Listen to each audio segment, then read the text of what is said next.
Bonsoir tout le monde. Et donc un petit résumé de la session assez extraordinaire qu'on vient d'avoir, une session très visionnaire sur comment la biologie d'aujourd'hui, la compréhension aujourd'hui de la carcinogénèse, des mécanismes de transformation et de croissance du cancer vont nourrir demain la prévention, la détection précoce du cancer, du sein en particulier bien évidemment. Et donc on a eu 4 exposés assez intéressants, très complémentaires. Le premier, c'était sur la nouvelle vision des modèles de carcinogénèse et sur le fait qu'en fait, il est nécessaire d'avoir une organisation cellulaire complexe, une organisation fonctionnelle qui va être très dépendante du hasard et qui va avoir un avantage sélectif, pas darwinien, complémentaire de Darwin. Donc on a une très jolie démonstration de Frédéric Thomas de comment ça pourrait nourrir dans le futur nos choix thérapeutiques, mais aussi la prévention. Donc c'est assez complexe, je vous amène à regarder les publications et c'est très intéressant. Le deuxième aspect, c'était avec Catherine Alix-Panabière, vraiment un topo très intéressant sur où on en est aujourd'hui de la biopsie liquide, de la détection de matériel circulant. Il y a donc beaucoup d'avancées, comme vous le savez, les cellules circulantes, mais tout le matériel circulant, l'ADN en particulier.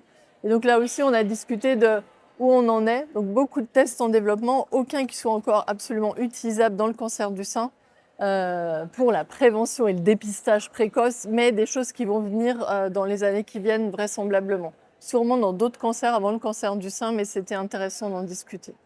Troisième aspect, c'était sur le microbiote avec l'équipe de Gustave Roussy d'immunologie.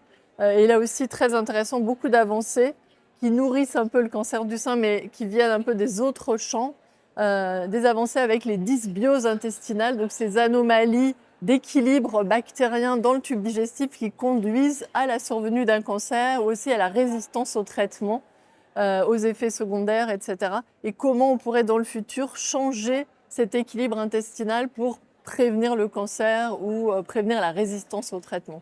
Et enfin, le quatrième topo par Corinne Baléguier de Gustave Roussy, qui est radiologue.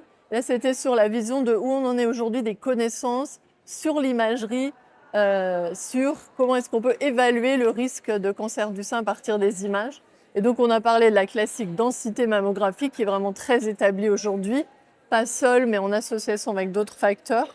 On a parlé du rehaussement matriciel en IRM, et ça c'est quelque chose d'émergent qui est assez intéressant, surtout chez les femmes à risque. Et enfin, on a parlé de tous les modèles d'IA. Il y a de l'IA qui se développe, l'IA prédictive de risque de cancer. C'est quelque chose qui est en train d'émerger très rapidement avec des performances super intéressantes. Donc, probablement, dans les 5 à 10 ans qui viennent, quand on fera une mammographie, on aura l'information de est-ce qu'il y a une anomalie ou pas, mais aussi quel est le risque de cancer dans les années qui viennent et est-ce qu'il faut faire plus d'examens, plus souvent ou moins, etc. Donc voilà, c'était assez visionnaire. C'est pas pour demain, c'est pour dans quelques jours de plus, mais vraiment super intéressant. Merci bien.